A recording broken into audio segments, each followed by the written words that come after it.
Hello. So Lee Anderson has finally defected to Reform.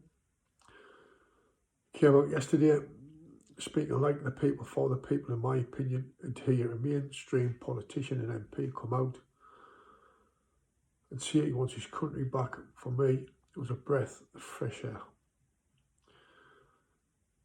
I do believe what Lee Anderson says, his intentions are in the right place. But as for Richard Tice, the leader of Reform, personally I find him as much use as a chocolate fire god, to be honest. And allegedly, he asked George Galloway to stand in the Rochdale by-election for Reform. That's allegedly. Now, if this is true, how can anybody in their right minds trust Richard Tice? That's just my opinion. And again, I say it allegedly asked George Galloway to stand for Reform. So for me, you can't take Richard Tice serious if this is true. Hopefully, somewhere down the line, Lee Anderson will get the grips and get the leadership of Reform. Now, I want to go back to Saturday when I seen these marches in London. Very, very irate. I just find it disgusting how pro-terrorists campaigners is allowed to walk through the streets of our capital, screaming through a microphone. Yemen, do us proud, turn another boat around, which basically means bomb another boat. Now these Houthi cowards, as I call them, terrorists, same as these Hamas terrorists, they've never engaged with the military. They've both attacked civilians, the Houthis attacking merchant seamen, and of course the cowards of Hamas attacking children and women and children. They don't attack military targets. Now, soon I came out with these rivers of speech, these rivers of shit speech about extremism. That extremism went to another height, in my opinion, on Saturday with these marches through London. You had one British Iranian lad standing there with Hamas or terrorists. And like I say, he was locked up as if he was walking down the street with the AK-47. While the racially biased police stood by, they were even asked by people standing watching, was pointed out to them, and basically they were just fobbed off by the police, saying it's getting filmed, it's not down to us, it's getting filmed. The police, whatever, is filming it. I've said it before, and I'll say it again. The Met Police have changed the name to Khan's Muslim Gestapo, because, like I say, if you oppose anything Muslim, you're locked up. Now, I've seen a video the other day of men coming in to this country being picked up by the RNLI. Now, these men are supposed to be destitute young men, destitute in fear of their lives. These men marched up the beaches as if they were from the Foreign Legion, all big, strapping foreign men. Now, the way I see it is, what they're running from, if they're fit young men, these was big, strapping, well, parasites, as far as I'm calling them, the parasites. Why are they running away from wars in their country? Why not have the guts and stand and fight for what you believe in? Like I say, they didn't look destitute and frightened of me. They marched up there as if they owned the place. Well, basically they do own the country now, don't they? We've got carte blanche to do anything they want in this country, because the British public, as far as I'm concerned, especially the working class, were nothing but collateral damage. We don't count. Our opinions don't count. We just treat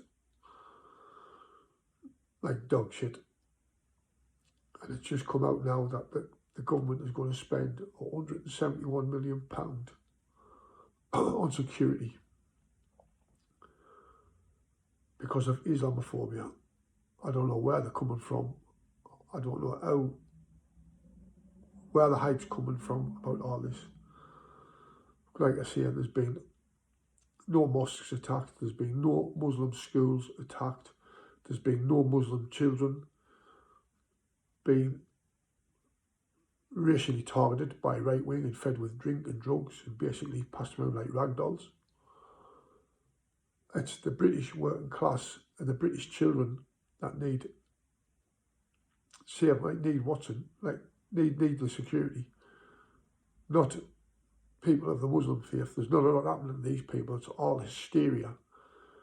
They are causing and creating havoc and hate and bigotry in this country with the hate they've got for people of the Jewish faith. But nobody's allowed to say a word because it upsets the woke establishment of this country. Well, I'm saying it. What do you think would happen if somebody went to a mosque, run a projector of lights, run up and down the mosques, up and down the mosque of an evening with signs, Rule Britannia or Land of Hope and Glory across a mosque, just the same way they did it to Big Ben? What do you think would happen then? Whoever done it would be up to court the next day and they'd be shipped off to 8 9 years, wouldn't they? So why these people, why this government and the establishment are bowing down to these Islamists, it's beyond me. But hopefully Lee Anderson, who's opened a can of worms, awakens the British people, especially when it comes to these elections. I'm going to give you a couple of examples. Even the French, led by the sewer rat Macron, biggest coward that's ever walked the earth in my opinion. Even the French have deported an Islamist imam who deemed that the French national flag was satanic. So he was deported without hesitation. Fair play to the French for that. In Denmark, from August the 1st, the burqa is banned in Denmark. If you wear the burqa in Denmark, you are fined or you will end up in jail if you don't pay the fine. But in Britain, if an Islamist and a rapist bigot rapes a British child, he gets 160 hours community service. That's the difference when you've got the woke agenda, the woke parasites and Nazis in this country. So you call the national flag in France, you're deported. Denmark, banning the burqa. If you rape a British child, you get community service. Like I say, we, the British people, the working class, as far as this establishment are concerned, we're nothing but collateral damage. Well, hopefully in the next few months and next year, that's going to change. The people of Portugal have now woke up and they've been accused of voting in a right-wing group. I don't call these people right-wing. These are patriots who are sick of being put down by the European Union running and telling our governments, well, their governments up to now, what to do with these open borders. People of every nationality in Europe,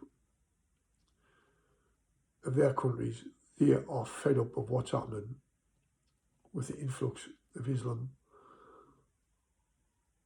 and uncountable numbers of illegal immigrants coming to their countries. It's not racism, it's not fascism, it's just people waking up sick of being collateral damage at the cost